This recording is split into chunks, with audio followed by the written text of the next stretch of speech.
The jungle was such an interesting place, and when they dismantled it, those people got dispersed all over France.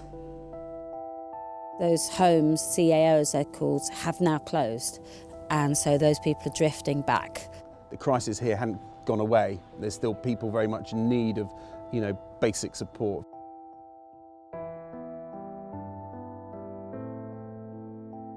Didn't have any experience working in kitchens, and I actually didn't know RCK existed. I turned up at the warehouse expecting to be involved in clothes or wood or something, and then got called in to chop vegetables on the first day, and haven't left since.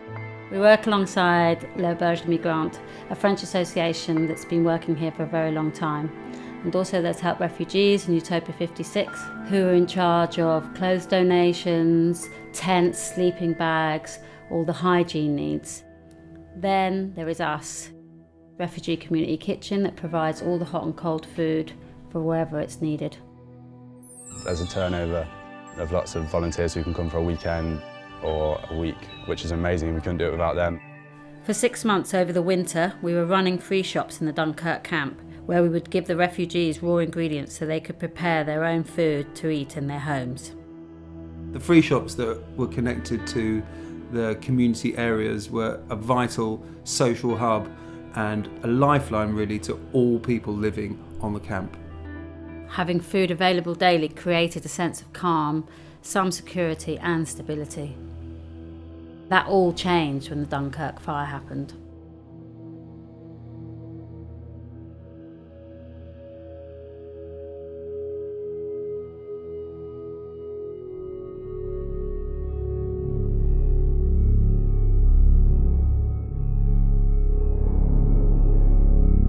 The fire was glowing in the sky.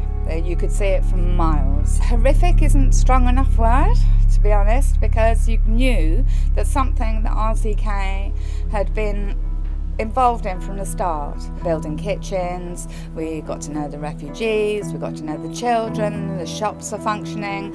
It was the closest thing to humanity that we had managed for the refugees.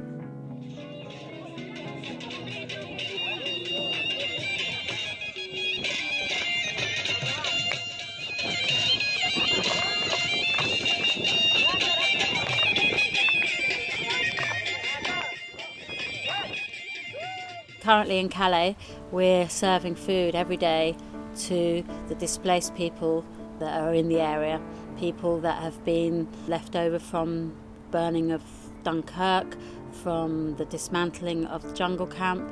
We're managing to serve lunch and dinner every day and give out water. 2,000 meals a day, hot meals, and it's all outreach because there's no camps there. Maybe half of that is taken in bento boxes, which are made at the warehouse and then taken out by Utopia 56, a French charity who go to several different hotspots where they know there's refugees. Things are much worse than they were when the camps were there. They have absolutely no services available to them, apart from the little bit that the volunteers manage to get through to them every day. Because of the growing population, the authorities are getting nervous that there'll be another camp, and what we're seeing now is a lot more harassment from the authorities, and their main tactic is dispersion. The mayor tried to ban food in a certain area, and then there were court cases and rumours and suppositions, and what it's led to is, at the moment, we spend our life finding safe places to give food to people. We're literally just turning up on a site and there's not really anything around. It's just a piece of land, pretty barren, and there's loads of refugees there waiting to be fed. They don't want us to have a static distribution point, so they want it constantly being moved. So every day we have to find reports of where we're going to set up a new distribution point, whether the CRS are going to allow us to do a distribution point there. We're only allowed to serve until 7:30, so on the run up to that point we can really feel it because the police, they start to roll by and they're waiting, and then at 7:30 pretty much on the dot you'll be serving, and it doesn't matter how many people are in the queue, and they'll come with their tear gas and their truncheons and they start moving people away. There's no water, they can't brush their teeth, they can't wash, there is no access to food. They're being kept in the shadows or kept in woods or waste ground where they're sleeping rough, trying to keep away from the police, living in, impromptu bivouacs. They're just hounded, and I mean, I don't know where they're expected to go. There's no safe spaces for them. There's a lot of underage children who are in very vulnerable, hidden spaces, and they're constantly being pushed into these spaces. No one can keep an eye on them. Bad stuff can go on.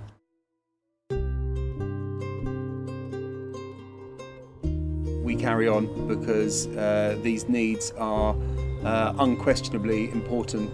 To think that that small group of people is providing hot food and cold food to 1,500 people in and around Dunkirk, to hundreds of refugees returning to Calais, to camps in between here and Paris, it's amazing. We are supplying food to Syria, and we're also getting our equipment together, ready to go to serve food in Greece, serve food in Serbia if needed. After the evictions of the jungle and the fire in Dunkirk, we've watched a lot of media presence go down, donations have gone down, volunteering has gone down, just because people really don't know that it's still needed. So we're having to struggle to keep up the awareness and keep it in people's mind's eye that it's still happening. We came with a boat and very dangerous. 6 days we are in a boat from Turkey to Italian. Boat is too small, 25 meter, 200 people in there. Some of the stories that always stick in my mind is the people that do it more than once. So they've walked from Iraq. It's taken 3 years to get here. They've been arrested or they've failed in their application for asylum, and they've gone back and they've just started walking again. Life is very hard here, cooking with the wood and child, and not easy. They're still full of love and hope and promise and living in really hard situations, and that's incredibly humbling for most of the people here who have lived relatively sheltered, privileged lifestyles. I'm going working for UK and help my child. Helping UK and helping my child. To have to get up and walk off and leave your community, leave your family, and possibly never be together again. That cuts really deep. They just want a little bit of peace, just like we all do. We are, in our society, incredibly blessed and well-resourced and lucky. And so to be able to share that very directly is very rewarding for everyone that's giving. Every day we spend our life trying to find some dignity for these people so they can eat. Water, food is the most basic of human needs. I wouldn't even say it's a right, it's beyond that. Please, UK, we need help, we need more safety. My country's lots of problems, my country, and war, and we got lots of trouble. Please help my child and my family. We are dedicated to serving the need here in Calais and in Dunkirk. Keep sending your support, and if you're thinking of volunteering, please come, because having fresh enthusiasm and hands on the job is really, really important. We'll be here cooking, chopping, serving, driving every day. We don't see anything changing. The situation in Calais and Dunkirk is far worse now than it's ever been. There's nowhere safe, there's no running water, there's no facilities, there's no toilets, there's no love for these people. The work that we're doing here can only go on with your support.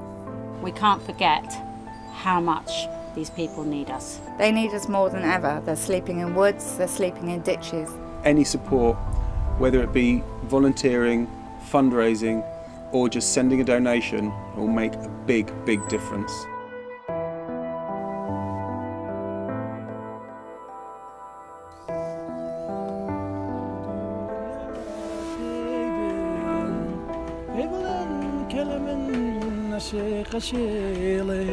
شێوەک من دێوانە و شەیدان دەکێڵێ ئەگەرە و وڵاتی عەشقانە بێ پێی بڵێن لە هەر لایێ هەورە دەکاتە بارانەوە منم ئەبارێنم فرمێسکی ئازار و ژام پێی بڵێن دڵدارێکم بە شەو گریان و زارە بە یادی ئەو هەزار شەوی